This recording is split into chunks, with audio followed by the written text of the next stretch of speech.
Good morning, comic book fans. Welcome back to Comics in 5 Minutes. I'm your ever-loving host, Shorty. We're carrying on our best of 2022 countdown. We're up to number 12 now. Almost in the top 10. And we've got Duel from Bliss on Tap Comics. And before we get too far into this one, I'm going to say there's kind of a couple of reasons why this is pretty low down, even though I genuinely love it. Number one, very low print runs, and the issues tend to be kind of quite far apart. This means even when they're getting our orders in before final order cut-off, we're still not receiving them all at the same time. So people having to wait for them is a bit frustrating. Secondly, there is a couple of issues where the printing or the page layouts are not being 100% straight, and it's not the kind of thing that really should bother anyone if they just want to enjoy a comic book, but giving it a critical review, I'd noticed it. These both come down to the fact that this is, as far as I'm aware, a very small publishing house. I only know of one other thing that they've done. This is the one I love, though. That's what I'm talking about. And I basically just want to get it right up front that if everything I'm saying you agree with and think this sounds like a great comic book, don't be put off by those kind of things. But since we're only 3 issues in, be prepared for them, if you get what I mean. Right, that's out of the way. This comic's amazing. I picked it up based on the concept, which is this idea that in America there is an app you can get where it's got a game where you can effectively challenge other people to a duel. If they come at you and you win, it's self-defense because they're coming to kill you. Yeah, and even if like one person goes for the other and that person kills them, it's still absolutely fine. It's self-defense because the person had a gun and they were trying to kill you too.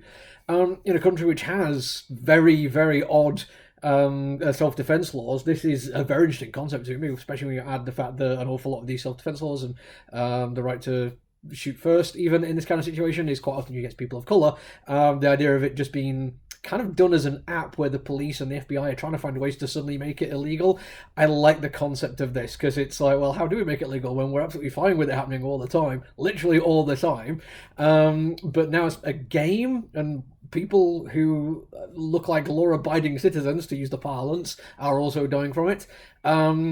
It really grabbed hold of me as just a concept. I wanted to see what they're going to do with it. And I was very surprised by the first issue, because for the most part, it was this really cool, dark, crime noirish kind of thing. Conversations in the dead of night, threatening each other, and the FBI trying to do sting operations and setups, and making decisions like to tell some kid that they're removing his protection if he doesn't pull his name off the Duel app. And then he uses that as an excuse to proper out-and-out murder this dude. It's genuinely great. I mean, conceptually, I am totally in favour of comic books that make me think about the world. I am fairly fixed in my views. This is not like I don't say this light or casually. I have been into various things politically and economically for a good few years, and I do a lot of reading on these kind of subjects. I don't approach any of my beliefs casually. I also don't casually come out of them. You have to really convince me to do it. And the best way to do it is to make me think about them in interesting ways. I read Babel recently, and which has this wonderful thing near the end of it where they're talking about protests and who they can harm compared to what good they can do. And even that really genuinely made me think how I would approach the same situation. Would I be idealistic? Would I be more open to looking at the larger picture? Would I be happy to let people suffer by my inaction? All these kind of things are good because they should challenge you. And Duel is a comic book which I think could be read just as a really cool idea for a series of set action pieces.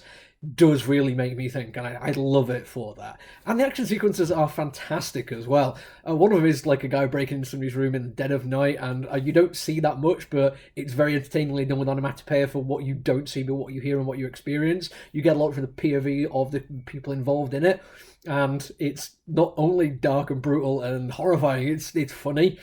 At one point when this kid is pulled up by the FBI and they're trying to see if they're going to charge him with first-degree murder, it's like, how am I going to prosecute him? At this point, he's effectively the kid from Home Alone. And it's just like, yeah, that's just a nice little bit of just good writing. Because it's not really like the comic book is trying to be funny, but it's people in a situation making light of it because it's dark and terrifying. And it is dark. I'd say we're 3 issues in, and there's been a little bit on assisted suicide in one of these. This is not an easy-going comic book, but when you get to the action sequences, it's very easy to believe that somebody could come into a comic book shop, pick this off the shelf, flick through and go, oh my god, this looks amazing. Look at this really cool noir lighting situation going on here. Look at the really tight dialogue that's going on and the action sequences and all the blood and the gunplay. This is great. I'm going to go and buy this. and then read it and get totally challenged on how they look at various laws in maybe the country they live in, maybe the country they're aware of. It's great. And the art, by the way, is also just fantastic. It's when I was thinking about how I was going to describe the art for this one, I actually went back and checked my list to see if I actually had any superhero stories on there. Because it may be the second time I've been talking about how much I've been loving the very human stories that I've been getting from comic books this year. Even taking some of the superhero characters and placing them in slightly more human-like situations, and you just get really good character studies. The art in this is doing that exceptionally well. Every person is an individual, down to hair, the way they stand, their build. There is no template. There is no, let's just whack facial features on a stock body here. Everything seems to be really well done and thought through. It's a great shot of just sunset behind some trees, and honestly, it's not even like a really exciting bit of artwork. It's not really relevant to the story. It's just people in a car and that's happening. But the way it's framed, it reminds me of like some fantastic bits of cinematography I've seen, and it just makes you think that the artistry involved in something so simple that stays with you is worth applauding. It's worth telling your friends about. And honestly, you should not only be reading this, but once you've read it, if you like it as much as I do, you should be telling other people about it. To give you an idea of how I was doing that, this is my personal copy. This is a second print. Simply because I did have a print. I ordered it for myself because I loved it so much. I ordered a few copies, in fact. And when I was telling my customer about it, they loved it so much. I was like, well, here, buy this copy from me, and when I get a second printing, I'll take that one instead. And I did, because, yeah, it's brilliant. And we sold a couple of the second printings as well. It does mean that, yeah, I was having to up my order, and that could have had some problems, but I'm fairly sure I got stuff in before the final order cut off, and it does lead back to my original problem that it is a slow comic book. But the world building and the characters and the interplay and the dynamics between everything that's going on in this world and the scope and size of the story they're telling, but the very finite and tight way they're telling the story just makes me think that every single issue is adding more to this world and more to the story. So yeah, I'm waiting a while, and if we don't get enough to hit every customer order, I'm basically making sure my customers get it first before I do, which means I'm waiting even longer. But it's been worth it. Every single issue, every single beat of this story has made me think more about what was going on with it.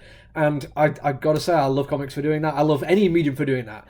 But in comic books, this is one that I've loved. I just wish they didn't have these slight problems, otherwise this would have been considerably higher on my list. But I hope if you decide to give it a try, like me, you can forgive Bliss on tap. And hope that they can maintain this kind of thing and keep putting out great comics like this by great creators. It just occurs to me, I've never told you who's actually doing it. It's written by Curtis Martins with art by Alex Cormack. Names on the bottom there. And I'll try to tag them in social media.